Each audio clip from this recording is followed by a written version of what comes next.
The night was darker than most, thick clouds swallowed the moon, and the forest seemed endless. Emma Johnson, a single mother of two, trudged along the winding path with her flashlight barely piercing through the shadows. She wasn't there for leisure, she was gathering fallen branches for firewood, something she had done countless times when bills piled higher than she could manage. Life hadn't been kind to her, but she had learned to survive with grit, resilience, and an unshakable love for her children. As she bent down to collect a branch, something faint, almost like a muffled cry, floated through the stillness of the woods. Emma froze. The sound was weak, desperate. She thought for a moment that it was just her imagination. After all, who would be crying deep in these woods at night? But then, it came again, a strained, broken voice pleading from the earth itself. Her heart pounded as she followed the sound, her flashlight sweeping the forest floor until it landed on a patch of dirt that looked oddly disturbed. Kneeling down, she noticed claw marks in the soil, frantic scratches of someone trying to escape. The voice came again, fainter this time, "Help, please. I can't breathe."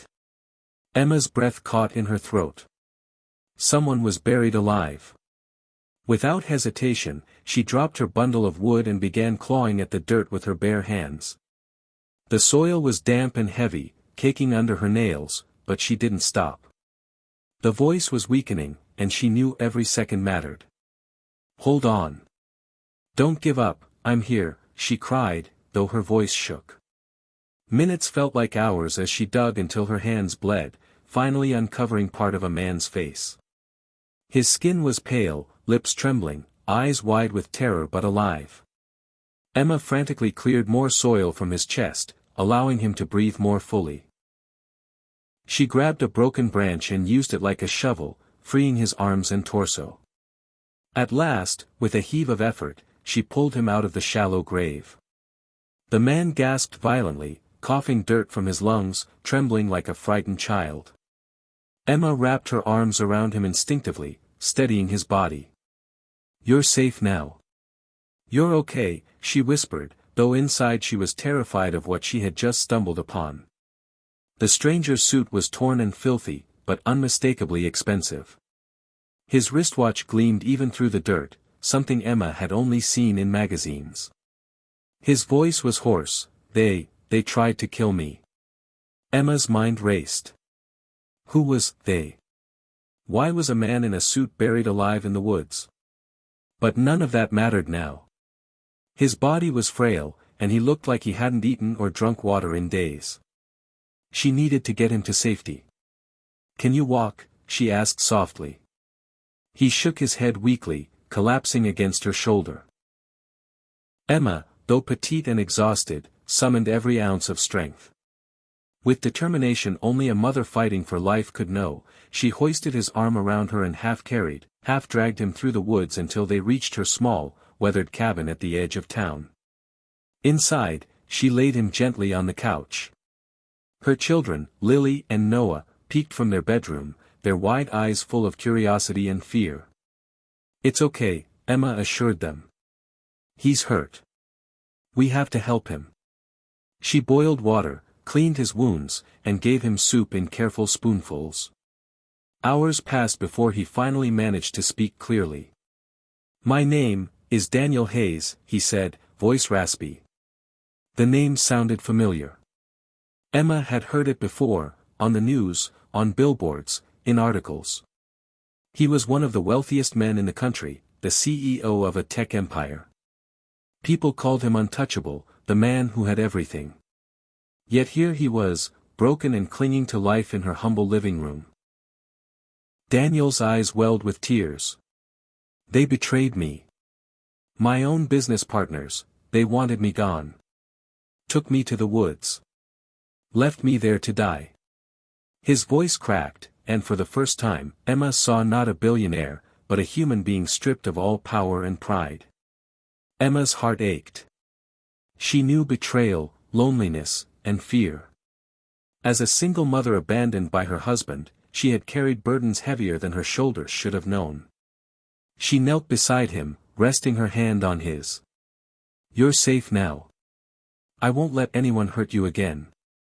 Days turned into weeks.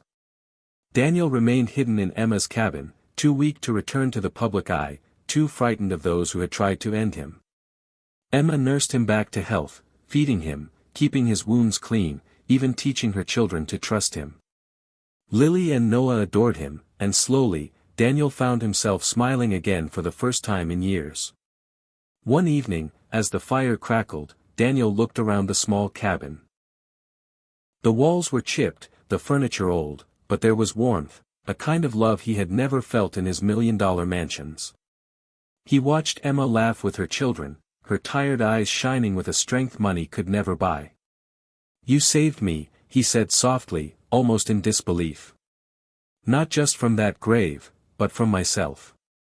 Emma tilted her head. "What do you mean?"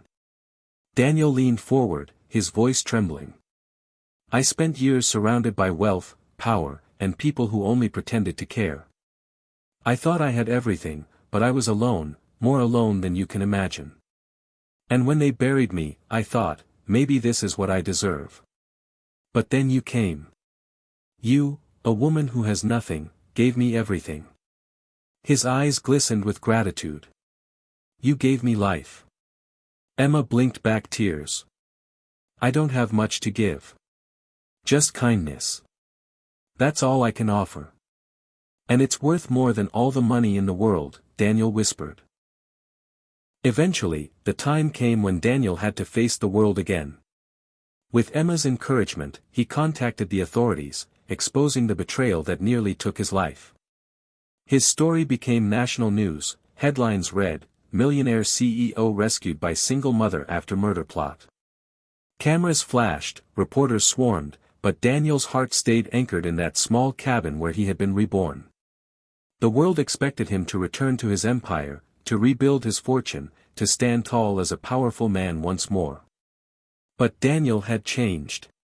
He stood in front of microphones and, with Emma and her children at his side, declared, "The greatest wealth I have ever known is not money. It is kindness. It is love. And I owe my life to a woman who had no reason to save me, but did." The crowd erupted in applause, but Emma stood quietly, holding Lily and Noah's hands, humbled by it all. Weeks later, Daniel returned, not as a billionaire flaunting wealth, but as a friend, as family. He promised Emma she would never struggle alone again. He invested in her dreams, ensured her children had education and opportunities, but more than that, he gave them his heart.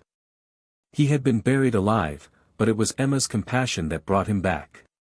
And in saving him, she unknowingly saved herself and her children, too, proving that even in the darkest woods, even in the deepest graves, the light of humanity can shine brighter than anything else. Because sometimes, the richest man in the world is not the one with the most money, but the one who learns the true value of kindness.